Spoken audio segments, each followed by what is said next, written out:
नमस्कार. श्री स्वामी समर्थ. श्री गुरुचरित्र पारायण कसे करावे, महत्त्व आणि नियम आज आपण जाणून घेऊया. श्री गुरुचरित्र वाचन सुरू करण्यापूर्वी आदल्या दिवशी समक्ष 4 कुत्रे व गाय यांना नैवेद्य द्यावा.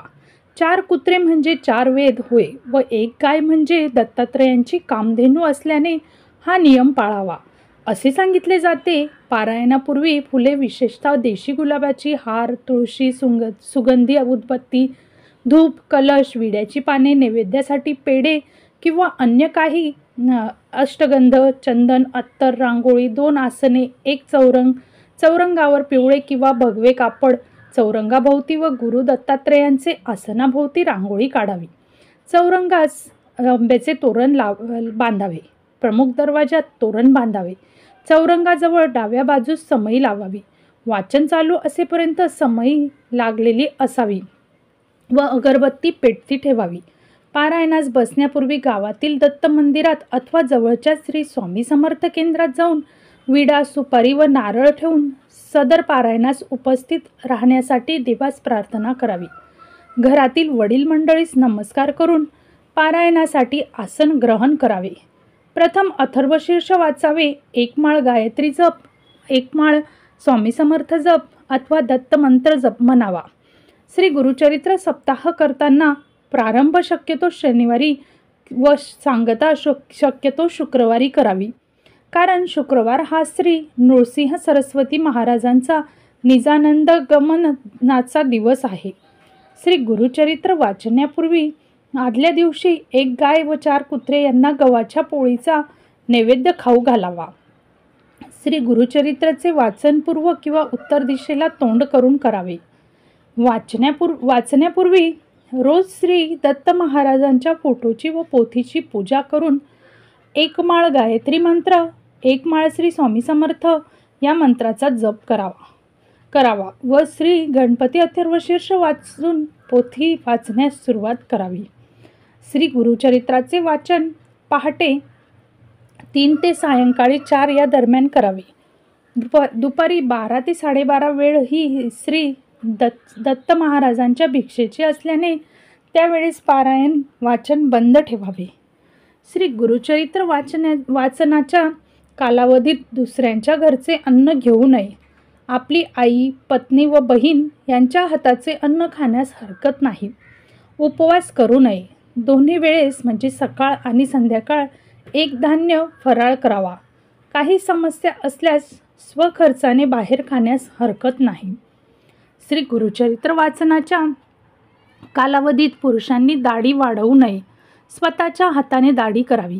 तसेच या काळात चामड्याऐवजी नॉयलॉन किंवा रबरी चप्पल जोड वापरावेत.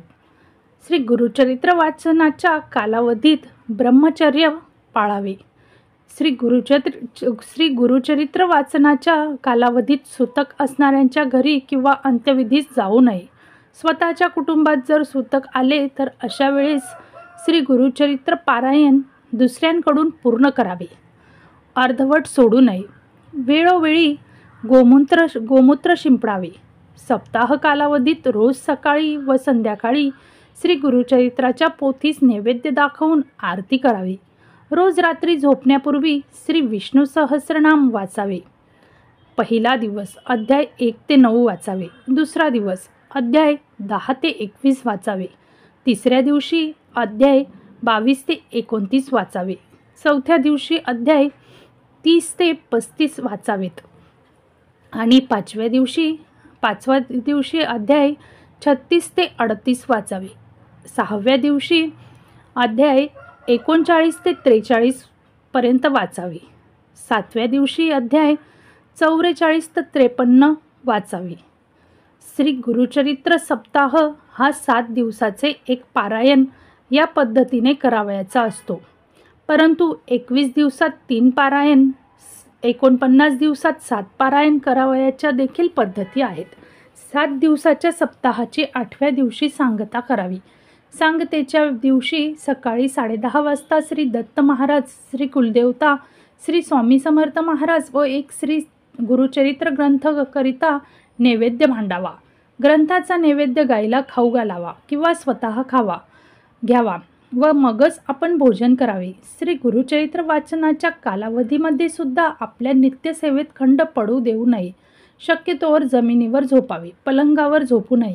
श्री गुरुचरित्र 3 दिवसीय वाचू नये. 1 दिवसीय पारायण फक्त दत्तधाम व राष्ट्रसेवेसाठी करावे. वैयक्तिक पारायण 7 दिवसाचे करावे. श्री गुरुचरित्राच्या निष्ठापूर्वक पारायणाने अनुभूतीपूर्वक साक्षात्कार होतो. हे या ग्रंथाचे वैशिष्ट्य आहे. दुःखितांना वेगवेगळ्या प्रकार, शापितांना, असाध्य रोग झालेल्यांना, पितृदोष असणाऱ्यांना श्री गुरुचरित्र एकमेव साधन आहे जे शुभ फल प्राप्ती देते असे सांगण्यात येते. तर गुरुचरित्र वाचताना वरील सर्व गोष्टी लक्षात ठेवून आपण गुरुचरित्राचे 7 दिवसीय पारायण करू शकतात. ही सर्व माहिती स्वामी समर्थ यांच्या केंद्रामध्ये दिली जाते. तर तुम्ही अशा पद्धतीने पारायण करून आपल्या सर्व इच्छा पूर्ण करू शकतात. श्री स्वामी समर्थ.